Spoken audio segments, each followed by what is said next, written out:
নমস্কার বন্ধুরা, আপনারা কি জানেন পূর্বে ভারতবর্ষের নাম জম্বুদ্বীপ ছিল? আসুন আজকে জানি সেই কাহিনী বা সেই তথ্য। পুরাতন লিপি থেকে জানা যায় যে ভারতবর্ষ নামটির পরিচিতির পূর্বে ভারত জম্বুদ্বীপ নামে পরিচিত ছিল। সূর্য সিদ্ধান্তের পাওয়া লেখায় জম্বুদ্বীপ আক্ষরিক অর্থ ধরলে এর মানে হলো জাম গাছে ভরা দ্বীপ, কিন্তু সনাতন সৃষ্টিতত্ত্ব অনুযায়ী জম্বুদ্বীপ মানে হলো সাধারণ মানুষের বসস্থান বা সাধারণ মানুষের বাসস্থান।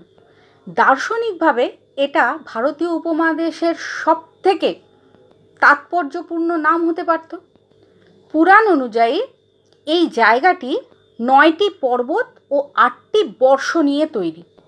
বৌদ্ধ লিপি মহাবংশ অনুযায়ী অশোকপুত্র মহেন্দ্র অনুরাধাপুরের মানে বর্তমানে যা সিংহল অধিপতি দেবনমপ্রিয় তিস্যের কাছে নিজেকে জম্বুদ্বীপ থেকে আসছেন বলে জানিয়েছিলেন।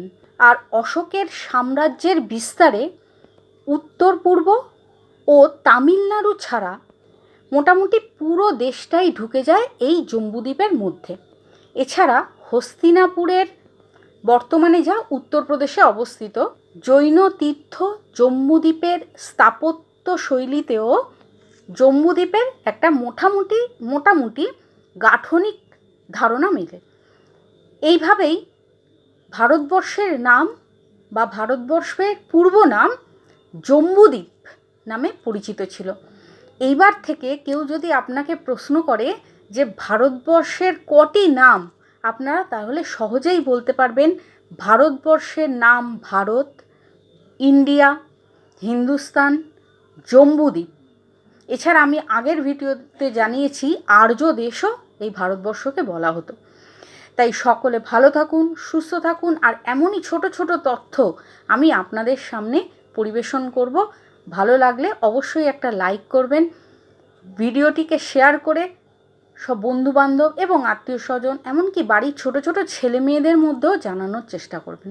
সকলে ভালো থাকবেন, সুস্থ থাকবেন, সনাতনের পাশে থাকবেন। জয় সনাতন।